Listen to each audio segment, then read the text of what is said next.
我是大禹的公主陆清瑶，我的母妃李氏原是父皇前帝旧人，曾宠冠六宫，却因撞破皇后与外臣勾结，被皇后诬谋害皇嗣，打入冷宫，从此郁郁寡欢，含恨而终。瑶儿，活下去，一定要活下去。娘亲，我要死！我自幼长于冷宫，食不果腹，衣不蔽体，宫人欺凌，姐妹践踏。小贱蹄子，你以为你还是金枝玉叶呢？这冷宫的衣裳你不洗谁洗？洗不完今晚别吃饭。本以为此生再难翻身，直到我到了婚嫁年纪。放肆！你是个什么东西，也敢对永安公主大呼小叫，作死啊你！恭喜殿下，贺喜殿下，您嫁给大梁王的圣旨下来了，您可算是脱离苦海了。大梁王，大梁王裴少环，传闻温文尔雅，大梁亦富庶闻名，这本是我脱离苦海的唯一机会。可是，最后却变了。宣旨。怎么全变了？奉天承运，皇帝诏曰：大禹安阳公主云华，淑慎性诚，勤勉柔顺，着即赐婚大梁王裴少环为大梁王正妃；永安公主陆清瑶赐婚北蛮可汗拓跋衍。不是说永安公主嫁给大梁王，安阳公主嫁去北蛮吗？怎么突然变了？传闻中如柔饮血、野蛮嗜杀的北蛮，就是那个北蛮。那可汗拓跋衍据说生啖人肉，饮血解渴，是天下最恐怖的北蛮人。什么？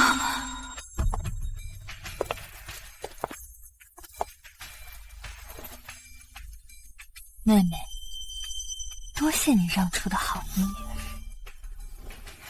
儿臣领旨谢恩。陛下，北蛮虽偏远，但清瑶自幼长在冷宫，性子孤僻粗疏，嫁去北蛮再合适不过了。清瑶，莫怨怪你父皇，你姐姐从小体弱多病，恐难适应北蛮莽荒之地，只能委屈你了。清瑶，当年你母妃犯下大错，朕留你一命以示仁慈，你心里应该明白，这桩婚事已是对你的恩赐。今后在北蛮是福是祸，都是你自己的命数。儿臣领旨。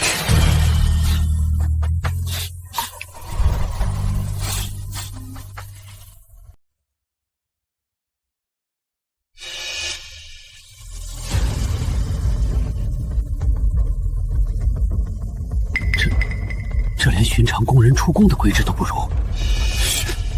别说了，不想要脑袋了吗？妹妹，这披风是前年的旧料子吧？洗的都发硬了，怎么也不置办几件新衣裳？哎呀，瞧我这记性！你母妃是废妃，新衣裳你也配？妹妹到了北蛮，可要好生保重。那蛮荒之地，吃不饱穿不暖，若实在过不下去死了，姐姐在大梁可也帮不了你什么。妹妹到了北蛮，可要好好伺候那位北蛮可汗。听说他生啖人肉，饮血解渴，和你倒是很般配。毕竟冷宫里出来的贱骨头，也就配嫁个如柔饮血的北蛮人。姐姐嫁的是大梁王，但愿姐姐在大梁的日子比今日的红毯更长。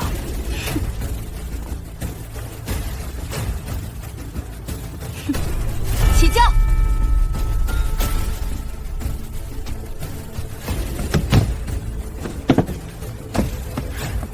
驾！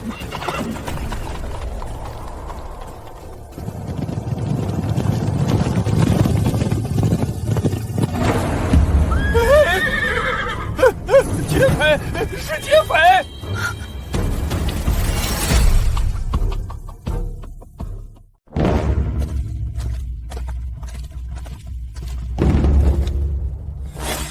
北蛮可汗麾下，亲卫统领拓跋烈，奉可汗之命，恭迎公主。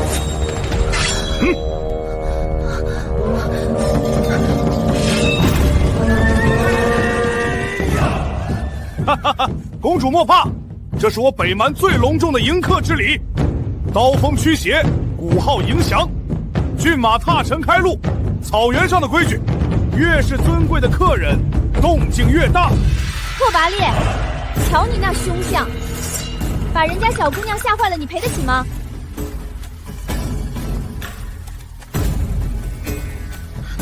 母亲，你快来看，这小脸长得也太水灵了。天杀的！大禹皇帝那老东西长得跟粘茄子似的，怎么能生出这么水灵的闺女？天哪，这眉眼，这鼻子，这下巴，我那傻弟弟真是上辈子烧了高香，捡到宝了。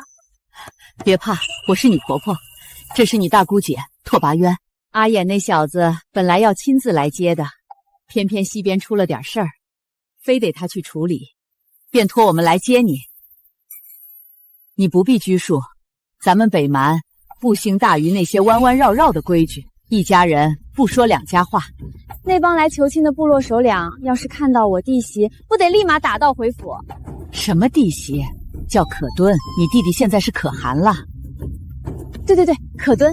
哎呦，这声可敦，叫起来可真好听。走，上咱们的马车。拓跋烈，把可敦的行李搬过来。末将遵命。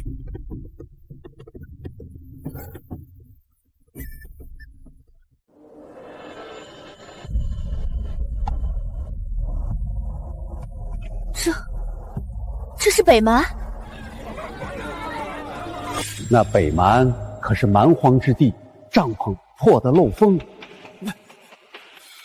听说他们一辈子都不洗澡，身上能搓下3斤泥。弟媳，发什么呆？是不是觉得我们这儿太寒酸，比不上你们大禹的皇宫？不是，我只是没想到。先别站着说话了，赶了这么多天的路，肚子早饿了吧？走，吃饭去。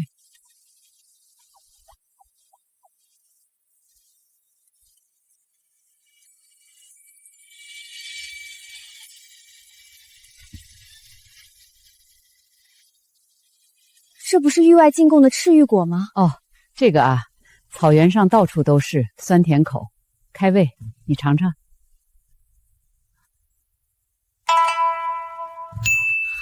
这在大禹1年只供30颗，只有皇后娘才能享用。就这玩意儿还贡品，我们这儿的小孩拿它当零嘴儿，吃多了还倒牙呢。你们大禹的皇帝也怪可怜的。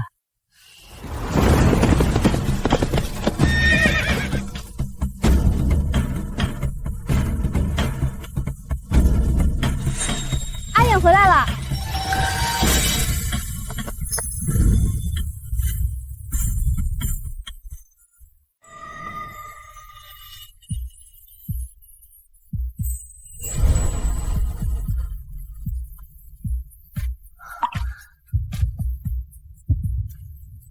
这就是拓跋衍。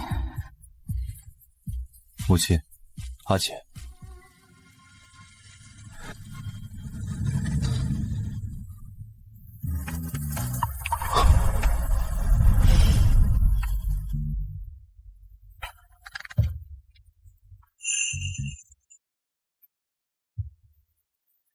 我叫拓跋衍，路上辛苦了。不辛苦，婆婆和阿姐照顾得很好。饭菜还合口味吗？合的，很好吃。行了，别杵在这儿了，你站在这儿像个门神似的，饭还吃不吃了？人家青瑶赶了这么多天的路，你就让人家这么站着跟你干巴的聊天？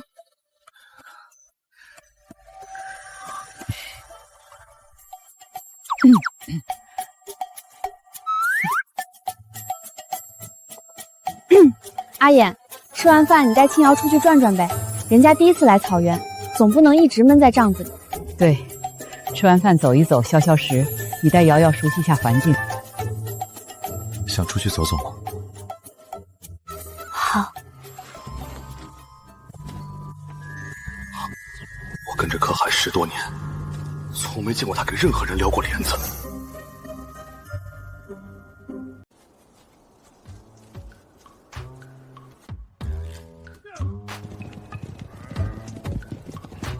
那是铁血宝马。哦，那个就是些脚力好的牲口，原来他们还有名字啊。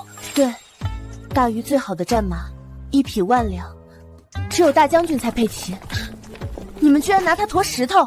对啊，它们皮实力气大，驮货正合适。这种马在草原上很多，你想要的话，我给你挑几匹小的养着玩。不用了。大禹的武将为了争1匹铁血马，能在朝堂上吵半个月。父皇为了那3匹御马，特意修了一座新马厩。在北蛮，铁血马却只是拉石头的牲口，还能养着玩。怎么了？他们在谈的那个……哦，谈石子。那是石子？对。在我们大禹，那些是可以买几座城池的珠宝。那小孩手里的祖母绿，比我父皇龙冠上那颗还大10倍。你们管这个叫石子？后山到处都是，河里冲下来的，捡都捡不完。看到那片山了吗？山上全是这种石头，每年开春雪化了，河里冲下来一大堆，5颜6色的，小孩捡来当弹珠打，大人懒得捡，嫌硌脚。这真的是北蛮吗？怎么跟我在大禹听到的北蛮完全不一样？阿言、青瑶，别在那杵着了，赶紧回来，宴会都准备好了，就等你们俩了。宴会？母亲和阿姐张罗的，算是给你接风洗尘。走吧。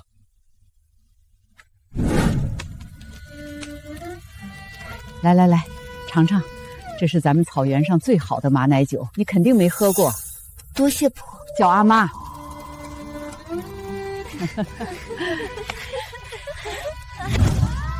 碧玺，别干坐着，来跳舞。我不会。跳着跳着就会了，来来来。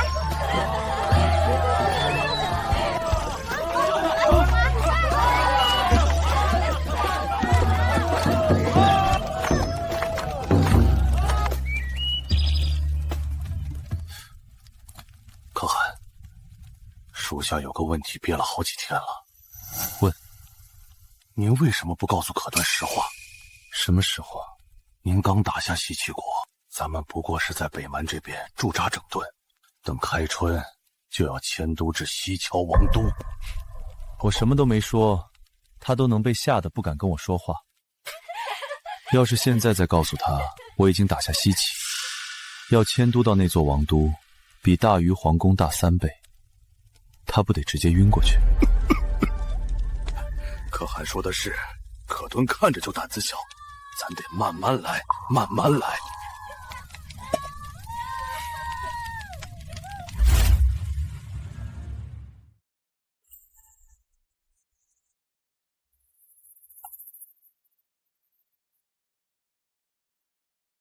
这是按照大禹律法，和亲3月后回门的祖贵，今日不是正好到回门的日子了吗？我准备好了，走吧。可汗若是不方便，我自己回也可以。你是我北蛮可汗的可敦，没有让可敦一个人回门的道理。刚烤的肉饼，路上吃。可顿放心，末将带的是最精锐的亲卫队，保证不会给您丢脸。以前在大禹，从来没有人关心我是否吃饱穿暖，而在这里，他们却时刻以我的感受为主。多谢。上车吧。你就别推辞了，我这弟弟认定的事儿，10匹马都拉不回来。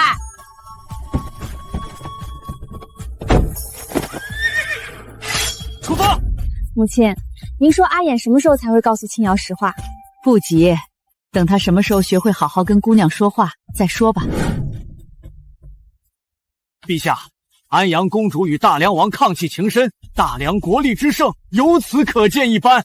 如此品相的红珊瑚，便是贡品中也从未见过。少桓有心了。陛下谬赞，区区薄礼，不过是晚辈对长辈的一点心意。咦，怎么不见妹妹和那位北蛮可汗？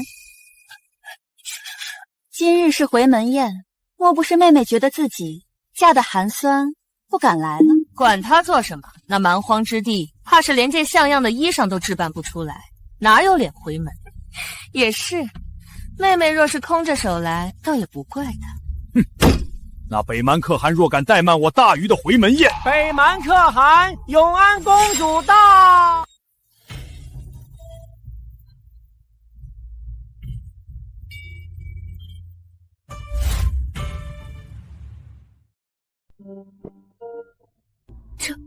这就是那个北蛮可汗？不是说北蛮人茹毛饮血，面目狰狞吗？怎么长得比大梁王？不是说北蛮人都是粗鄙丑陋的吗？怎么会？妹妹可算来了，方才姐姐还担心妹妹是不是路上出了什么意外呢？哟，妹妹今日这身打扮，见狐裘倒是好料子，在冷宫那些年连件棉衣都穿不上，如今嫁了人，为了回门撑场面，可汗怕是把家底都掏出来了吧？北蛮那地方能有什么好东西？打肿脸充胖子。这件狐裘怕是把全部家当都穿在身上了，回去怕是要喝西北风喽。幼子，可汗今日这身打扮，倒是比朕想的体面些。朕还以为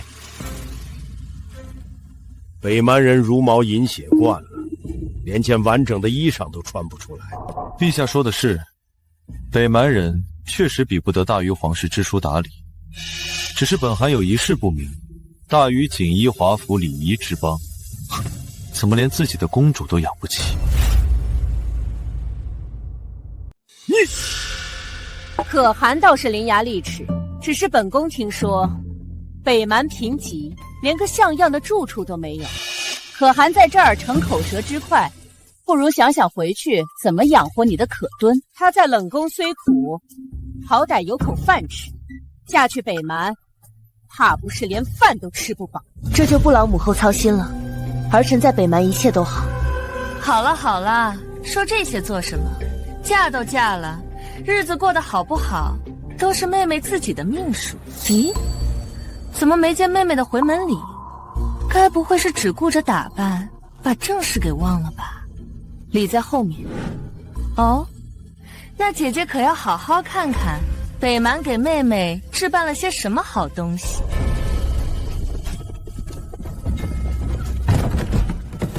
哈哈哈！这是什么东西？柴房里的废料钉的。北蛮就穷酸的连个像样的箱子都打不起，我家的泔水桶都比这个体面。妹妹，这便是你带来的回门礼。北蛮若实在拿不出什么好东西，大可不必勉强，何必搬个破木箱来，丢人现眼。姐姐连看都没看，怎么知道丢人现眼？看着箱子就知道里面是什么货色了，还用打开？青瑶，你在冷宫长大，没见过什么好东西，本宫可以理解。只是青瑶啊，你若是缺什么，大可跟母后开口，何必打泛滥木头钉个箱子来，让人看了笑话。来人，赶紧把这破箱子抬下去，别在这里碍朕的眼。陛下，礼不可废，这是我北蛮迎娶可敦的诚意。这箱子虽粗糙了些，但里面的东西代表的是北蛮对可敦的尊重。陛下连看都不看就让人抬走，是看不起北蛮，还是看不起您自己的女儿？好一个北蛮可汗，朕倒要看看这破箱子里能装出什么花样。可汗的诚意自然值得尊重，只是若箱中之物确实拿不出什么，也不必勉强。毕竟北蛮与中原物产不同，我们都理解。妹妹，你们若是觉得为难，现在收回去还来得及。姐姐替你们向父皇母后求个情，这件事就当没发生过。妹妹，姐姐也是为了你好，别等箱子打开真拿不出东西，到时候连个台阶都下不来。姐姐，箱子还没打开呢，你急什么？开箱。既然你这般坚持，那便当场打开吧，也让诸位大人一同开开眼界，看看北蛮给咱们永安公主置办了些什么土特产。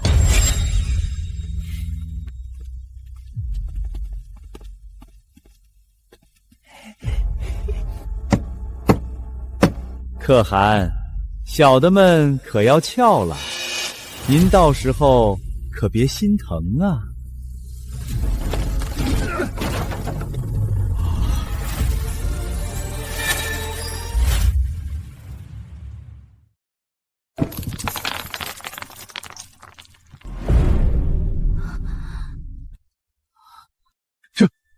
这是赤玉果？不可能吧！赤玉果1年才供30颗，这里少说也有上百颗。这怎么可能？这么多珍贵的宝物，他们怎么会有这么多？尤其是赤玉果，就连皇宫也没有多少，他竟然如此奢侈地带了这么多做回门礼。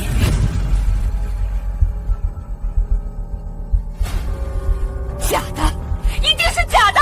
赤玉果只有域外灵泉浇灌的土地才长得出来，北蛮那种荒芜之地，连饭都吃不饱，怎么可能会有这么多品质顶级的赤玉果？这些东西一定也全是假的。安阳公主说的有理，北蛮贫瘠，确实不可能有此等宝物。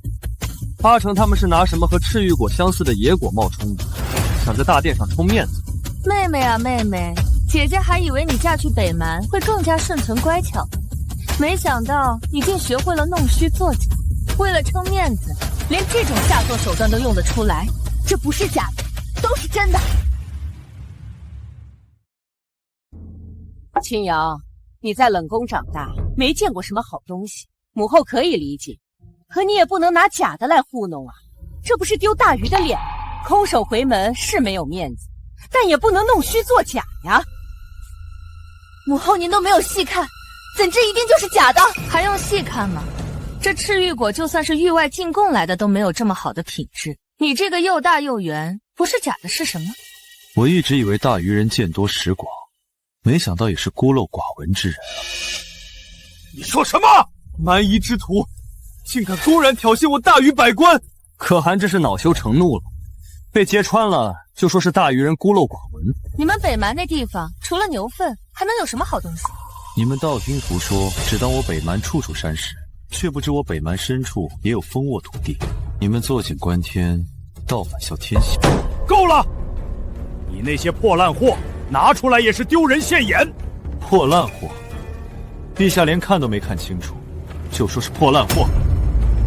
夫君，你看看他们，弄虚作假还这么理直气壮，把父皇气成什么样了？真当大禹没人了吗？野人一个，跟他们计较什么？北蛮贫瘠，这是天下皆知的事。可汗拿不出像样的回门礼，大家也能理解。只是拿假的来冲破，确实是不妥。赤玉果是假的，其他也定是假的。北蛮贫瘠，怎么会有这么多珍贵宝物？就是，一下能拿出这么多的，除了西岐，也没有别的地方能有了。他这不是假的，还能是什么？是啊，西岐国那可是真正的富庶文明之地，商业发达，物产丰饶，珍宝无数。对，西岐国那可是真正的宝地，听说王都繁华程度不差大梁。臣也听说了，西岐盛产各种奇珍异宝，比域外贡品还要珍贵。西岐确实不错，朕早知西岐商业发达，物产丰饶，若能与西岐邦交，实乃大禹之福。陛下说的是，听说西岐那边还有专门的金银器作坊，做出来的东西精美绝伦，不像某些地方连个像样的箱子都打不出来。本王倒是已经和西岐那边联系上了，正在商议合作事宜。西岐虽神秘，但对我朝很是友好，不出意外的话，很快就能达成商贸往来。我的男人真厉害，不像有些人嫁了个蛮人，连口热乎饭都吃不上。西岐那边随便一件器物都价值连城，等合作达成，大梁的珍宝会更多。到时候本王定会挑几件最好的送给父皇母后。好，少桓有心了。西岐都是蠢货，西岐早就是本可汗的囊中之物了，没有我的允许，西岐连国门都不会给你们打开。西岐那王都，老臣虽然没去过，但听商贾们说，城池巍峨，街道宽阔，两边店铺林立，比大禹的京城还要繁华。可不是吗？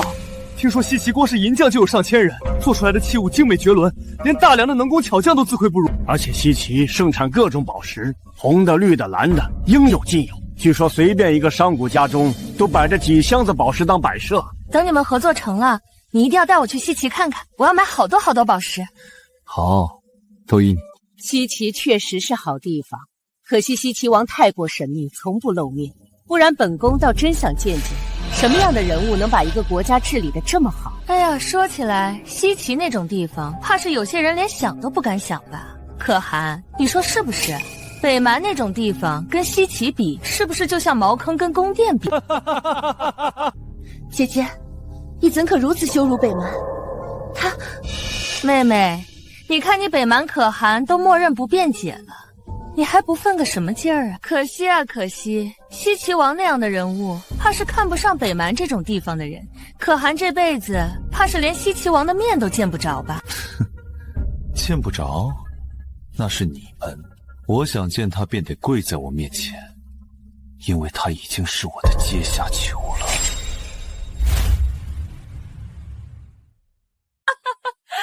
他说什么？他说他抓了西岐王，疯了，真是疯了！西岐王是什么人？那是富甲天下、兵强马壮的真霸主。莫说你北蛮了，就是大禹都不敢忍其锋芒。就是西岐国铁骑10万，战无不胜，域外诸国俯首称臣，100年来没人敢惹你一个蛮夷之地的可汗，带着几个穿兽皮的蛮兵，也敢说自己囚禁了西岐王。可汗，本王理解你想挽回面子的心情，可你也不能打肿脸充胖子，胡说八道吧？一个西岐王手下败将而已，还不配我虚报。西岐国何等神秘强大，城池固若金汤，将士骁勇善战，多少强国想打西岐的主意，最后都铩羽而归。你北蛮士兵衣不蔽体，食不果腹，更是连像样的兵器都凑不齐，也敢说西岐王是自己的手下败将？西岐王是何等人物？朕虽未见过，却也听闻他治军严明，西岐铁骑天下无双。你也敢说西岐王是你的牢狱囚徒？你真敢开口欺天？就是，若你真的打下西岐，为何我们一点消息都不知？没错，若是西岐王被打败，这么大的事儿怎么可能一点消息都没有？哼，西岐铁骑所向披靡，就凭北蛮那点兵力，给西岐王踢鞋都不配。我若想瞒，天下谁人能知？可汗可真是敢说啊！你也不撒泡尿照照自己，西岐王那是横扫域外的霸主，你算什么东西？穿个破皮袍子也配口出狂言，真是可笑。妹妹，姐姐真是替你可怜，嫁了这么个疯子，牛皮都吹破了。本王劝你还是认清自己的身份，西岐就连我们大梁都得敬重师尊。本王与西乔王谈商贸合作都要以礼相待，你恐怕连站在西岐王面前的资格都没有。北蛮可汗怕不是得了失心疯？西岐王是什么人物？那是林中巨蟒，山中猛虎，而你不过是草窝里的野鸡罢了。野鸡还想装凤凰，笑死人了！你们两个是什么东西，也敢嘲讽本可汗？若今日不是可顿的回门日，我定斩下两人狗头。可汗真是好大的威风，朝2个小官撒气算什么本事？姐姐，我看你比起自己的丈夫，倒是更关心我的丈夫。回门一趟，你一直盯着我的丈夫，你的妹夫说事，这又是何道理啊？你敢羞辱我？青瑶啊，你姐姐也是担心你怎么能这么说话呢？母后知道你命苦，从小在冷宫长大，没见过什么世面，可你也不能为一个满嘴谎话的北蛮人这样顶撞你的姐姐呀！来人，把这2人给朕赶出去！从今以后，不许他们再踏入大禹皇宫半步！朕不想再看到这2个丢人现眼的东西！谁敢？急报！西乔军报！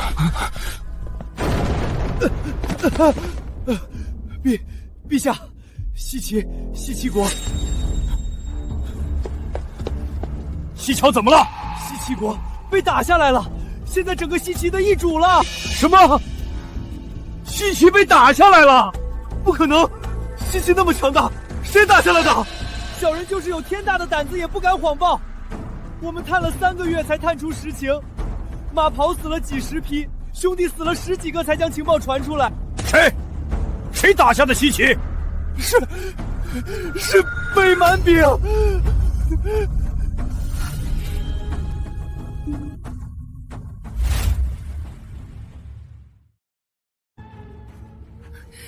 你说什么？北蛮骑兵？这怎么可能？千真万确。说，你收了他们多少银子？竟敢胡说八道，替他们遮掩！公主殿下，小人不敢，小人是拼了命才把消息带回来的，句句属实啊！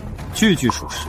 西岐国铁骑10万，固若金汤，就凭北蛮那帮蛮夷也能打下来。小人发誓，小人所言句句属实。真的假的？不可能！这怎么可能？我们探了3个月，死了10几个兄弟，马跑死了几十匹，才把消息确认清楚。北蛮骑兵确实打下了西岐。3个月，巧了，回门宴也是3个月准备的。我看是有些人为了撑面子，不惜血本在编排故事罢了。拓跋衍，你老实交代，到底给了这探头多少银子，让他陪你演这出戏？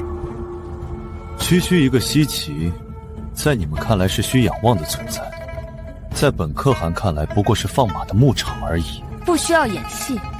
那你说，你们北蛮拿什么打下西岐？靠你们那些骑着瘦马的蛮兵吗？西岐铁骑10万，战无不胜，这是天下皆知的事。北蛮不过几万路民，连像样的兵器都凑不齐，拿什么打？区区西岐，我几万路民也可伐之灭国，更何况我蛮族骑兵1强。他这话什么意思？北蛮不止几万骑兵？不可能吧？北蛮那地方养活得了那么多人？穷地方就是穷地方，连编排故事都是异想天开。你以为养兵不要钱？你们北蛮那穷地方拿什么养？他说的是真的吗？应该为了给我撑腰才这么说的吧？他若是被揭穿了，那他的脸面，北蛮的脸面往哪里搁？他为了我一定要坚定地站在他这一方。姐姐口口声声说我们造假，那姐姐认为我们造假的凭据又在哪里呢？这还用证据吗？北蛮贫瘠，这是天下皆知的事。天下皆知，姐姐口中的天下，不过是这4面宫墙罢了。不必与他们逞口舌之快。可汗，既然你说打下了西岐，那总该有个凭证吧？总不能空口白牙就想让我们信你。凭证自然有，只是我为何要拿给你们看呢？我说什么来着？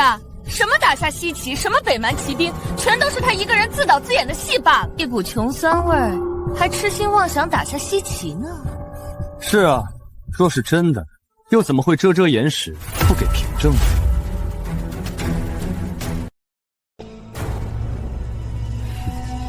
父皇，您看看，这个蛮夷在大禹朝堂上如此嚣张，我看根本就是为了给妹妹撑腰，所以才扯出这弥天大谎。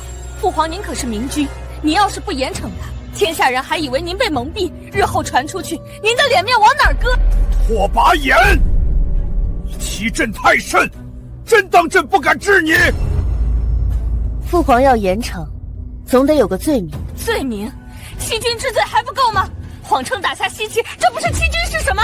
若可汗说的是事实呢？若拓跋衍说的是事实，那欺君的就是姐姐，是姐姐在诬陷北蛮可汗。妹妹莫要自欺欺人，我不过是说出实话而已。陆清瑶，堂堂大禹公主在朝堂上撒泼打滚，成何体统？母后说错了，儿臣不是什么公主，儿臣现在是北蛮可顿。大禹看不起北蛮，看不起儿臣，这都没关系，但不能因为看不起就凭空污人清白。既然你们不信，那本汗就让你们看看证据。抬上来。怎么，又来一口破箱子？里面该不会又是什么假的赤玉果吧？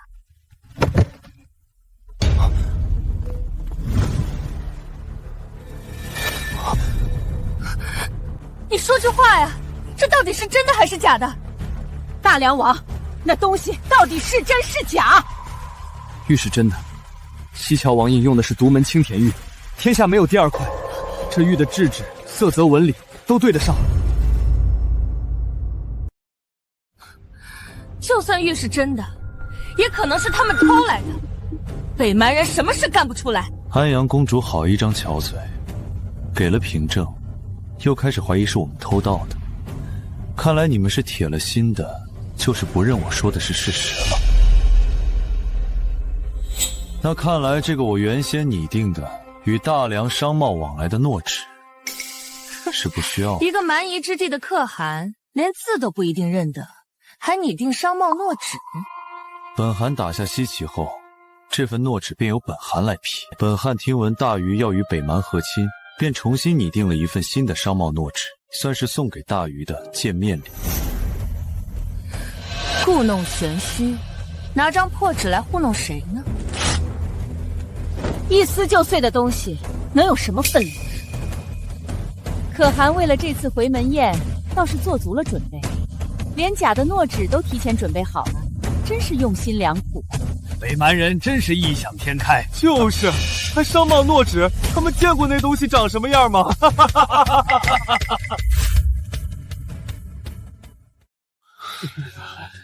安阳公主撕的可不是一张纸，是大禹的未来。就凭你们北蛮，还大禹的未来，真是笑话。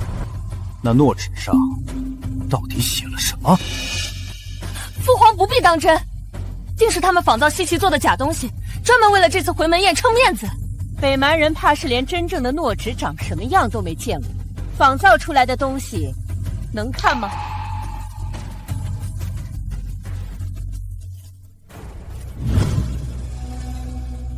姐姐连看都没看一眼就撕了，你怎么知道是假的？看来妹妹是不见棺材不落泪啊。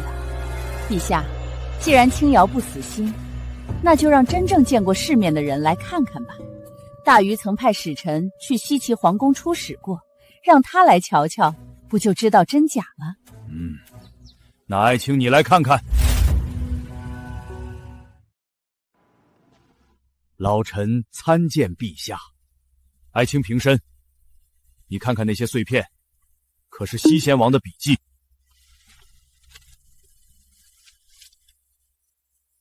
怎么样？是假的吧？一定是假的吧？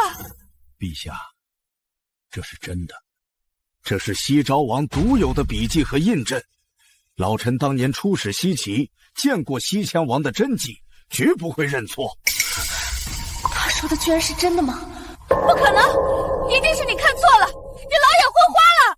老臣虽年迈，但还没老眼昏花到连西岐王的笔记都认不出来。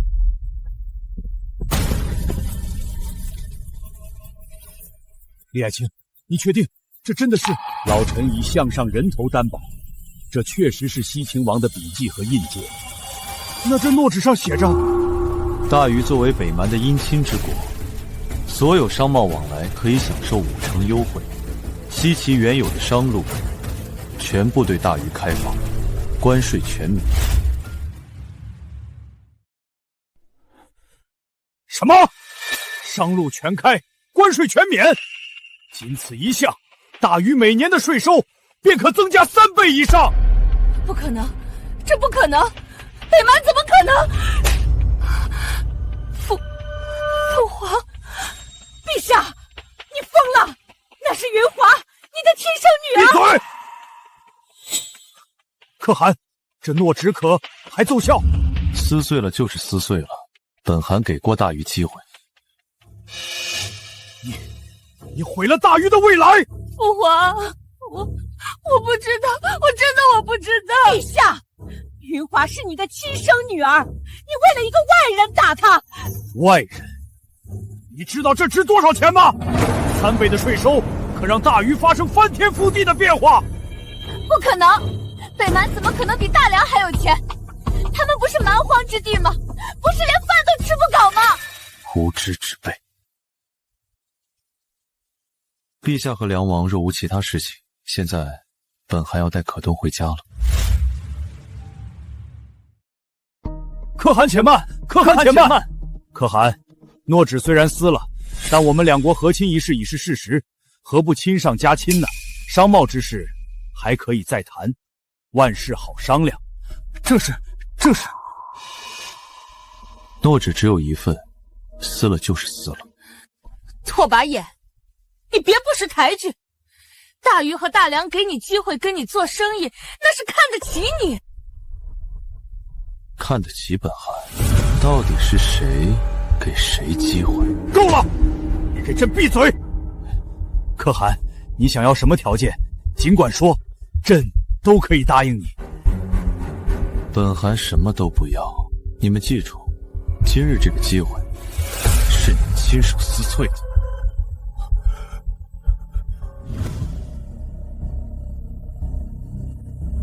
为今之计，若拓跋衍执意要走，恐怕只能我们去北蛮求拓跋衍了。只不过到时主客易主，少不得羞辱。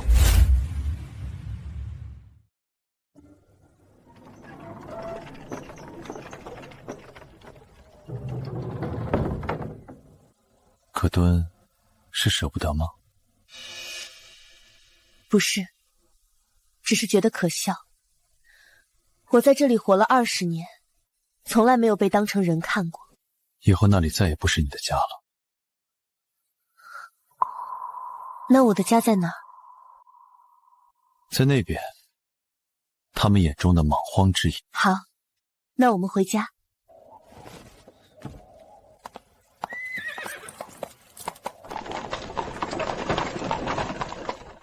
可汗留步，陛下有旨，请可汗回宫。成事不足，败事有余。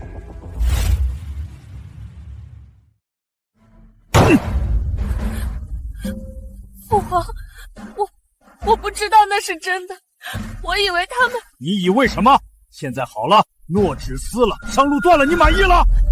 父皇，我都是为了大禹。为了大禹？你是为了你自己？陛下，云华他也是。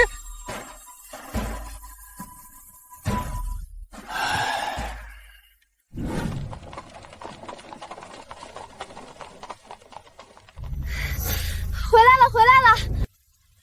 瑶瑶，回门顺不顺利？阿妈放心，一切都好。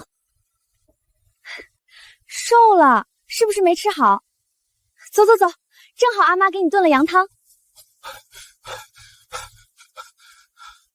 可汗，大梁王裴少寒和安阳公主陆云华带着车队到了王庭外，说是来赔罪的，还带了不少礼物，求见可汗。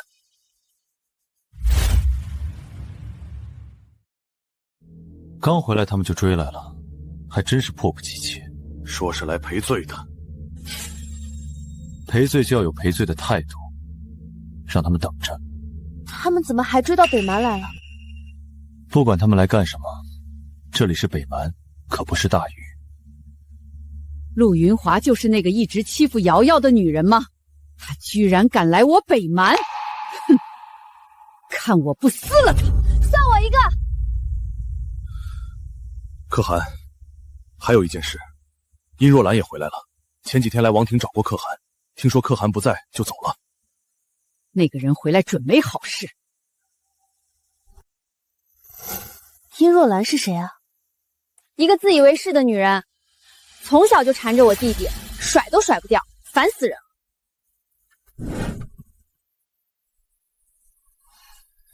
北蛮人真是没规矩。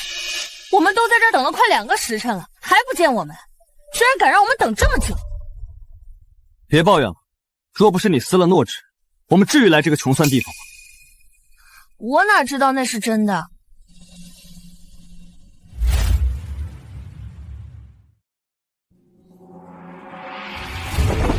大梁王安阳公主到。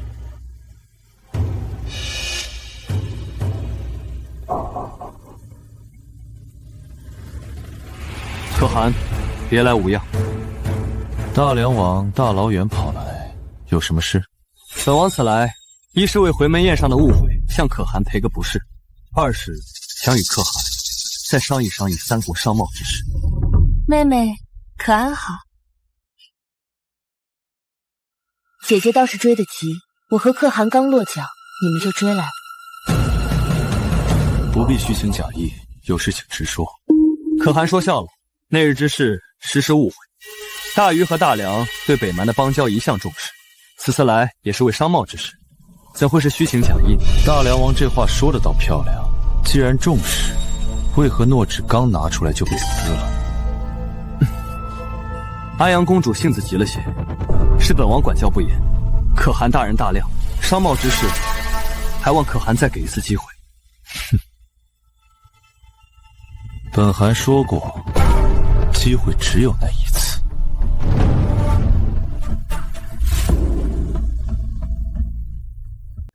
你别不识抬举，大梁和大禹给你机会跟你做生意，那是看得起你。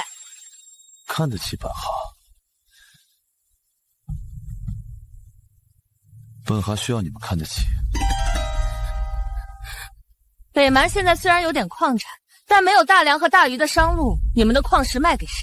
你一个刚打下西朝的北蛮人，懂什么商贸？不还得需要大梁和大禹？西朝现在在本汗手里，西朝的商路可比大梁和大禹加起来的还多。可汗，商贸之事对双方都有利，你何必意气用事？本汗不是意气用事，是你们根本不配跟本汗谈生意。您不能进去，可汗正有要务。可汗还是这么大的脾气。可汗，她就是姐姐和阿嬷说的殷若兰。可顿莫要打趣我了。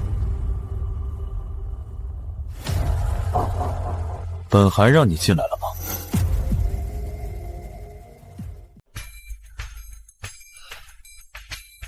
可汗别生气，我听说大梁王和安阳公主来了，特意过来看看。可汗，商贸的事我也听说了，我觉得大梁和大禹的条件不错，北蛮不应该错过这个机会。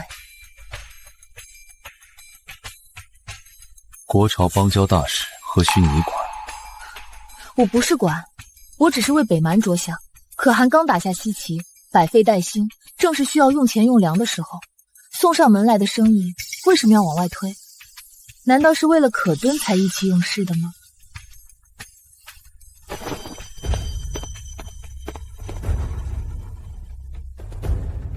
殷若兰，这有你说话的份儿吗？优美阿妈，我只是一片好心。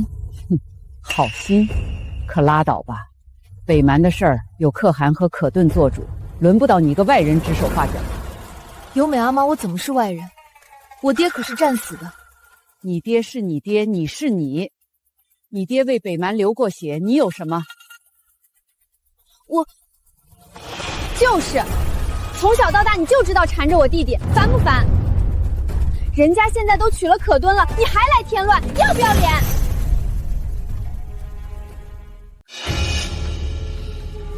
可汗，我知道你不爱听这些话，但我还是要说。出去。没听见可汗的话吗？出去。那我改日再来。以后也别来。送客。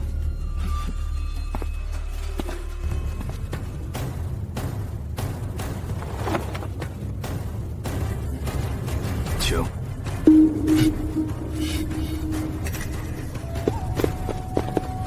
这群粗鄙之人，先回驿站，从长计议。两位请留步。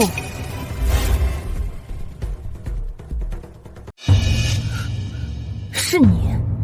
你想做什么？拓跋衍身边那个女人，你们帮我除掉她，我帮你们解决商贸的事。你想怎么做？这里不是说话的地方，去你们驿站，细谈。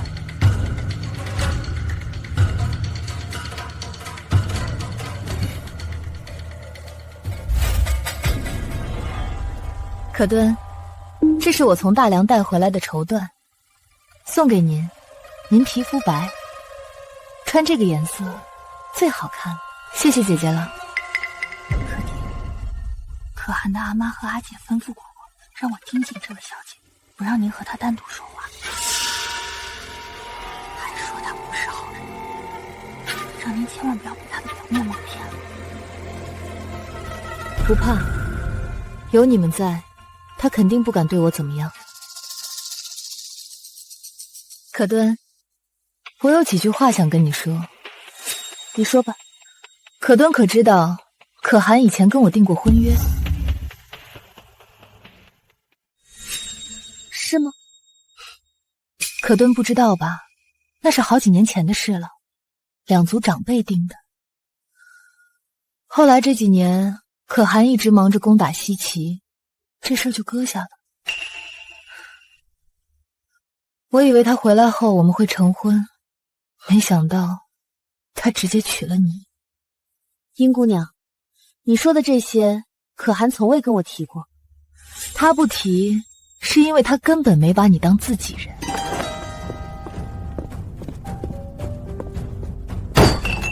殷若兰，你放什么屁？什么狗屁婚约？那是你爹一厢情愿，阿衍从来没答应过。你爹托人来说亲，阿衍连见都没见，直接回绝了。你在这胡编乱著什么？九美阿妈，我知道你不喜欢我，但我跟衍哥哥是真爱啊。真爱？我的老天爷！你在做什么白日梦？你爹当年说只要你愿意可以等，可阿燕直接回不用等，他不娶你。这话要不要我把当年传话的人叫来对质？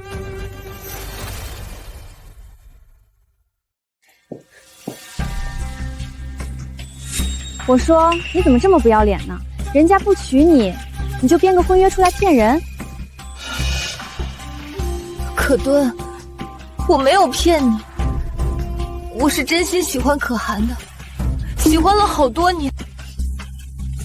你跟我说这些是想让我做什么？离开他，把位置让给你。小白兔也会质问啦。我就说我没看错人。感情的事，勉强不来。你在这里跟我说这些，不过是自取其辱。你会后悔的。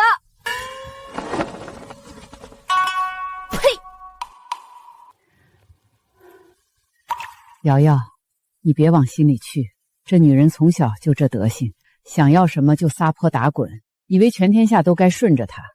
要不是看她爹是北蛮的大功臣，她早就被赶走了。阿妈放心，我没往心里去。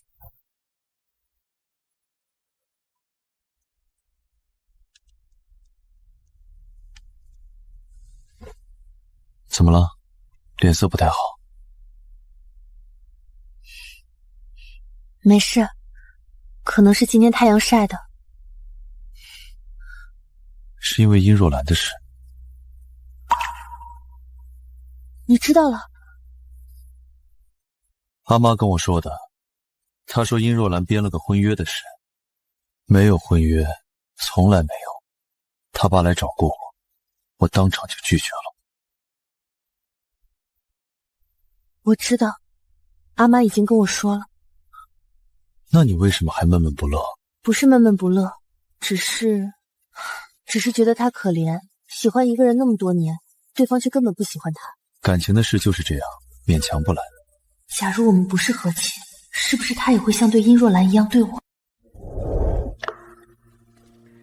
瑶瑶，喝汤，别想那些有的没的，伤身体。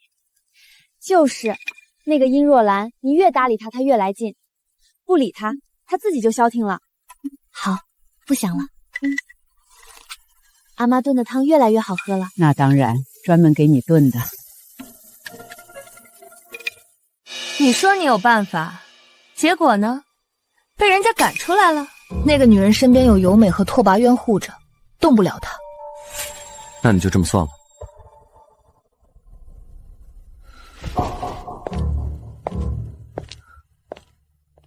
当然不能算，既然动不了他的人，那就动他的名声。什么意思啊？我们可以暗中在大余散布谣言，说陆清瑶在北蛮做了什么见不得人的事儿，让他身败名裂。这个主意好，不管哪朝哪国，名声对一个女人都是最重要的。到时候不用我们动手，大余那边就会逼拓跋衍休了他。这样做会不会太冒险？冒险？不冒险怎么成大事？你不想做成商贸的事了？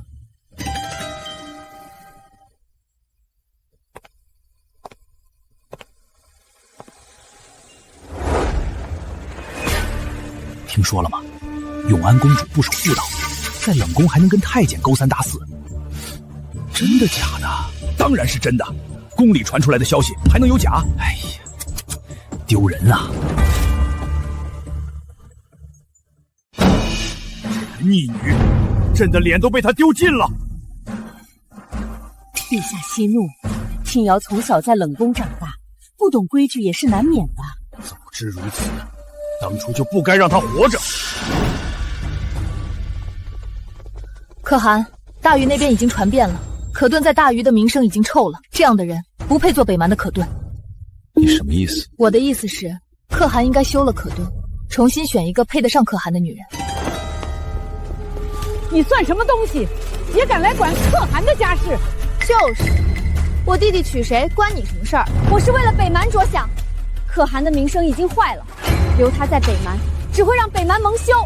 难道你们想让北蛮成为天下的笑柄吗？你放屁！瑶瑶在北蛮每天操理王庭事务，照顾牧民，谁不说她好？那是表面功夫，大禹那边传的有鼻子有眼，难道还能是假的？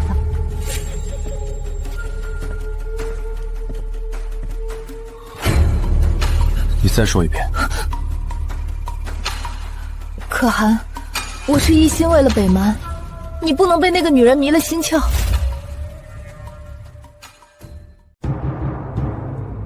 可汗，你怎么来了？不是让你在帐中休息吗？有什么事我来扛。可汗不必瞒着我，我可以自己解决的。你说我不配做客厅，那你告诉我，什么样的人才配？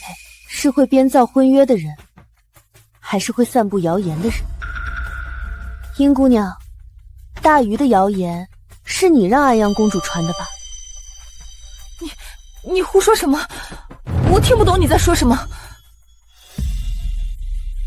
可敦好大的本事，没有证据也能定罪，这就是大禹公主的做派。你来了之后，谣言就传过来了，这难道是巧合？欲加之罪，何患无辞？可敦想赶我走，直说便是，何必费这么多心思？你少在这装无辜！瑶瑶说的没错，就是你搞的鬼。由美阿玛，我知道你不喜欢我，但没有证据的事儿，你就指着鼻子骂我，这不合适。你少在这说风凉话，除了你，谁还会干这种事儿？拓跋渊，别什么脏水都往我身上泼。你说是我干的，那你拿出证据来啊！可汗，我从小在王庭长大，我爹为北蛮流过血，我对北蛮的感情不比任何人少。可敦这样污蔑我，你就这么看着？出去。各位长老，你们都看到了，可真容不下我。可汗也被他迷了心窍。我殷若兰问心无愧，但我不是任人欺负的性子。今日当着大家的面，我把话说清楚。可顿，你说我让安阳公主造你谣言，你有证据吗？没有证据，你就是诬陷。诬陷一个对北蛮忠心耿耿的人，这就是你作为可顿的气度。殷姑娘，你口口声声说对北蛮忠心耿耿，那我问你，你前几天夜里去驿站见了谁？我去驿站是为了买些大粮的货物，有什么问题？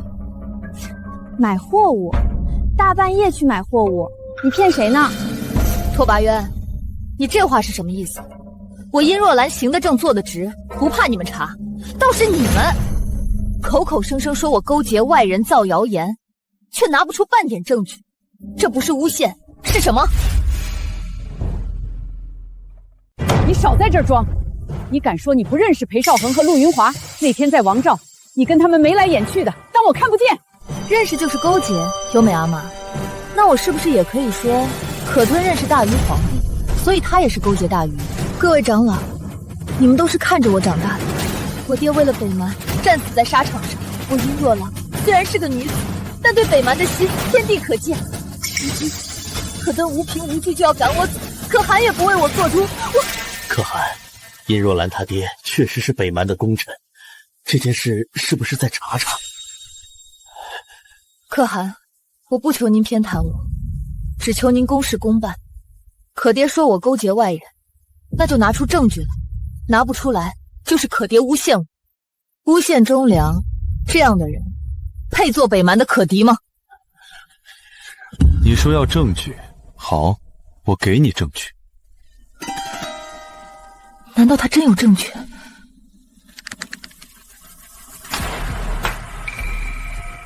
把人带进来。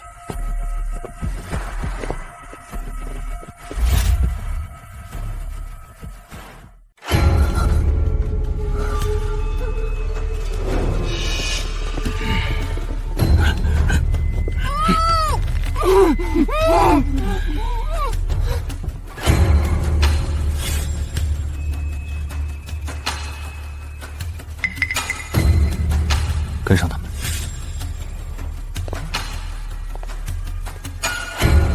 你以为本汗不知道你在做什么？从你第一次去见裴少恒，本汗就派人盯着你了。放开我！我是大玉公主，我父皇不会放过你们的。可汗，就算我见过他们，那又怎样？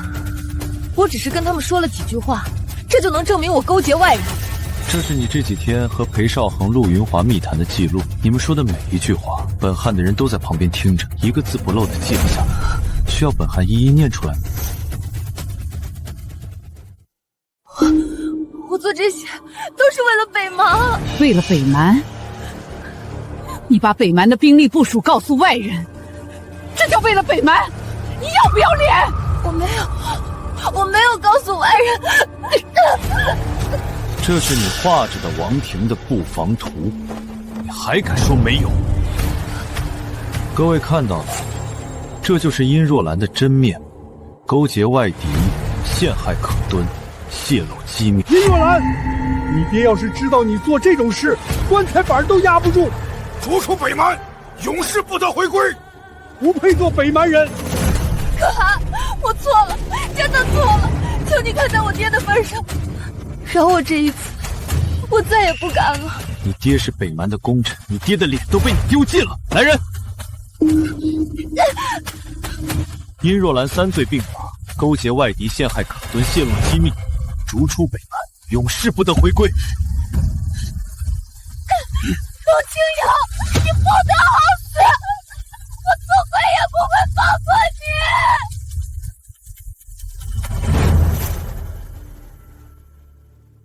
你们勾结殷若兰，陷害本汗的可敦，这笔账我们慢慢算。我是大玉公主，你对我这样大不敬，我会让父皇带兵铲了你这破地方的。在大禹你还是个公主，在北蛮你什么都不是。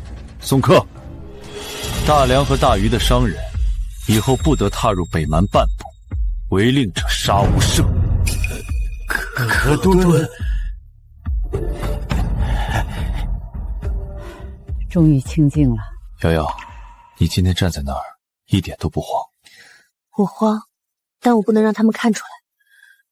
以后没有人敢欺负你了。可汗，那些记录你什么时候开始查的？从殷若兰第一次去驿站见裴少皇开始。那天晚上，有人看到他们3个在驿站门口密谈，本汗就让拓跋烈派人盯着了。怪不得你这些天一点都不慌，原来早就有准备了。原来他一直都在护着我，在我还不知道的时候，他就已经为我布好了局。我从来没被人这样护着过。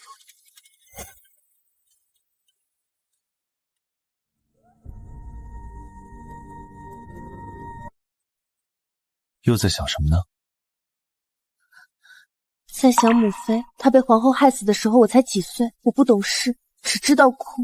后来长大了，我知道哭没有用，没有人会帮我，你是第一个帮我的人。不会只有我一个，以后会有很多人帮你。还有阿妈和阿姐。殷若兰的事解决了，还有一件事我早想问你，你在回门宴上说的冷宫、母妃被欺负都是真的吗？为什么不早点告诉我？因为我不想让你觉得我是个可怜虫。你从来不是可怜虫，你是我的可敦，是我拓跋燕的女人，谁欺负过你，我帮你讨回来。可汗不用了，那些都过去了。没有过去，伤害过你的人，我一个都不会放过。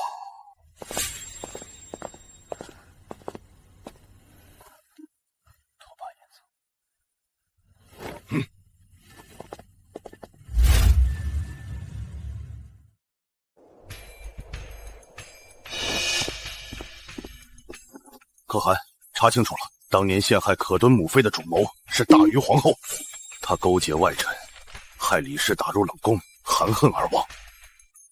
好一个皇后，好一个大禹！派人送去大禹，交给大禹皇帝。可敦，你母妃的冤屈很快就能洗清了。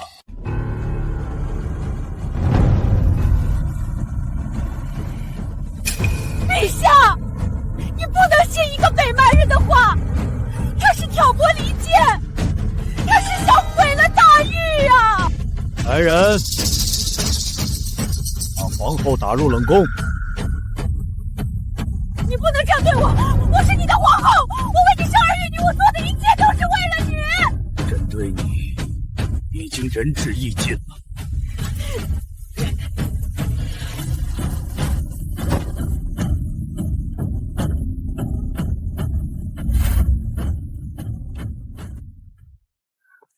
我母妃的冤屈终于洗清了。你高兴吗？不是高兴，是松了一口气。母妃在天之灵可以安息了。你母妃会为你骄傲的。瑶瑶，你别难过，从今以后你有我们。就是那些坏人一个都没跑掉。阿妈、阿姐、可汗，谢谢你们。谢什么？一家人不说两家话。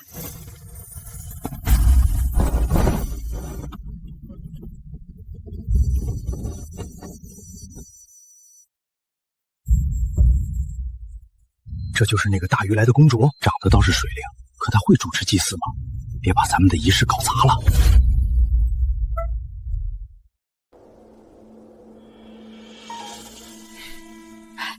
别去，相信瑶瑶。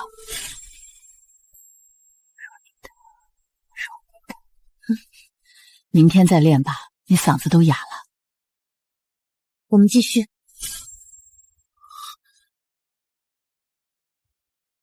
可屯的祭词一字不差，祭礼的每一个步骤都对，但他始终是个外族人，谁知道他是不是真心对我们北蛮的？瑶瑶，你不用做这些，有侍女呢。阿妈，这是祭天用的器具，不能随便让侍女碰，我亲手收，放心。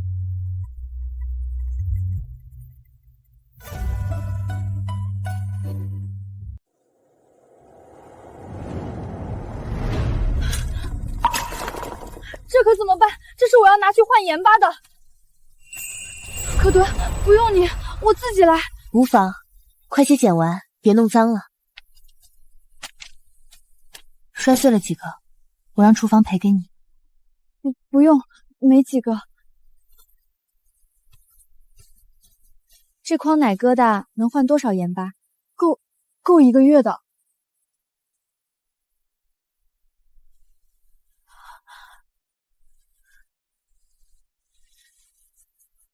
这是厨房的，你先拿回去用。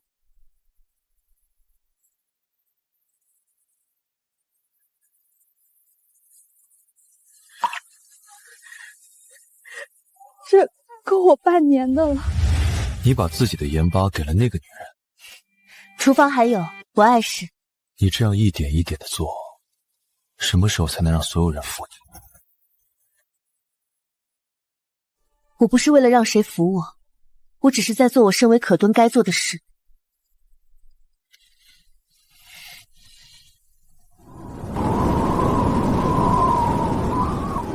可敦，我的羊群全没了，一家老小怎么活呀？我家的帐篷被吹跑了，孩子冻得直哭。可汗不在，谁能给我们做主啊？做主呀！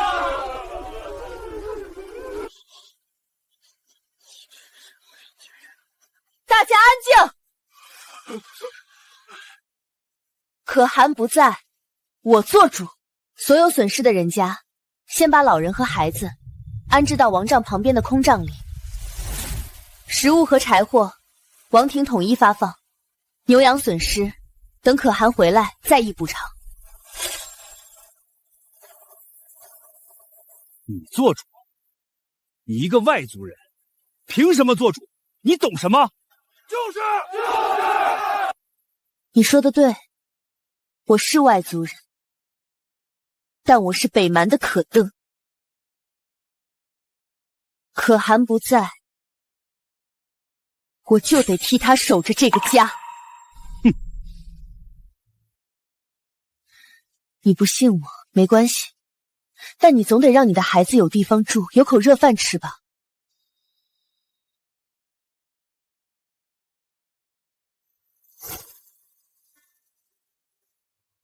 所有老人和孩子先往王帐那边送，其他人跟我一起加固帐篷，清点损失。男人去砍柴，女人去煮饭，不要乱，一件一件来。这孩子越来越能干了。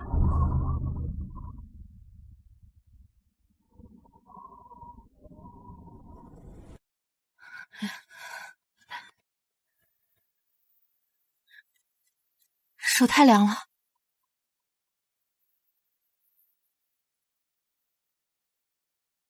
可敦，这怎么好意思？我们自己有，留着给孩子用。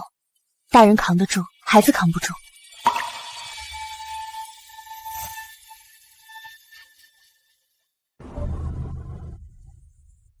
阿妈，您的手这么凉。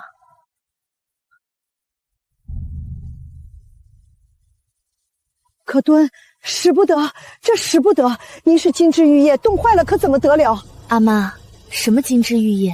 我小时候在冷宫，连棉衣都穿不上，比您现在还冷呢。您别跟我客气。可敦，您是我们家的恩人啊，要不是您，我这把老骨头就冻死了。阿妈，您别这么说，这是我该做的。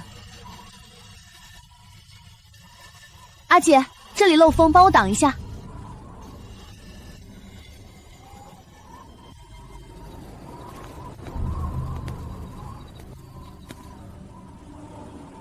瑶瑶，你去睡一会儿吧，你都忙了一天一夜了，我来盯着。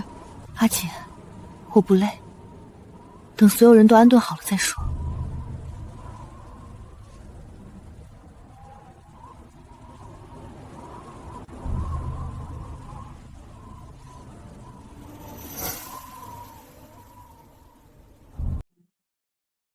这孩子3天没合眼，所有灾民都安置好了，牛羊损失登记的清清楚楚，柴火和食物发的明明白白，咱们北蛮出了个好可吞。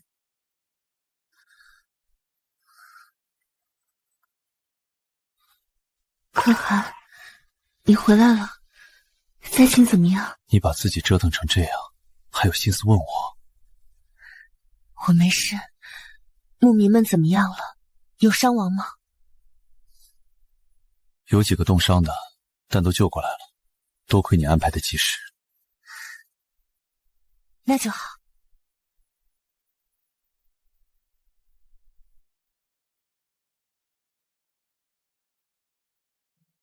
围栏坏得厉害吗？要不要帮忙？不用可彤，我自己能行。这是这个月的盐巴，我顺路带过来的。可敦，我之前说了那些混账话，您还对我这么好，我……起来，你说的那些事我早忘了。可敦，以后您说什么我都听。您让我往东，我绝不往西。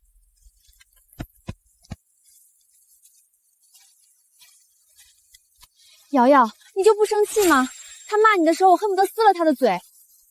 阿姐，他骂我是因为他不了解我，现在他了解了，就不会骂了。你呀，就是心太软。北蛮的子民们，今日我要当着长生天的面说一句话：我们北蛮有了一个真正的可敦。暴风雪来的时候，可汗不在，是可敦站了出来，安置老人孩子，发放食物柴火，登记损失，3天3夜没有合眼。你们谁家的老人孩子没住进暖帐？谁家的锅里没吃上热饭？站出来，说给我听！长生天在上，北蛮子民在下。今日我以北蛮祭司的身份，正式认永安公主陆清瑶为北蛮可登。从今以后，她就是我们的可登。可登，我巴图服你！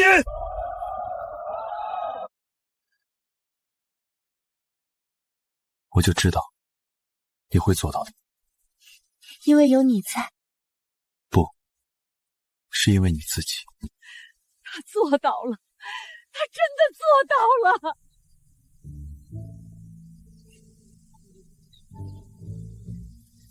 他本来就值得。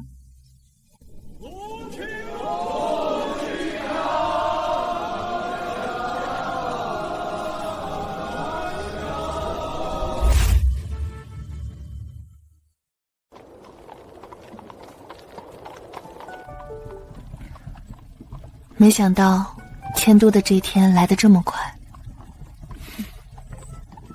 紧张吗？有你在，不紧张。到了新家，你想做什么就做什么。我想把母妃的牌位供起来，让她看看我现在过得有多好。好，我陪你。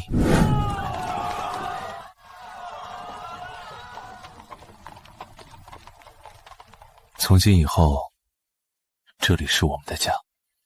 这里很美。没有你美。这2个孩子真是让人操心。操心什么？他们不是很幸福吗？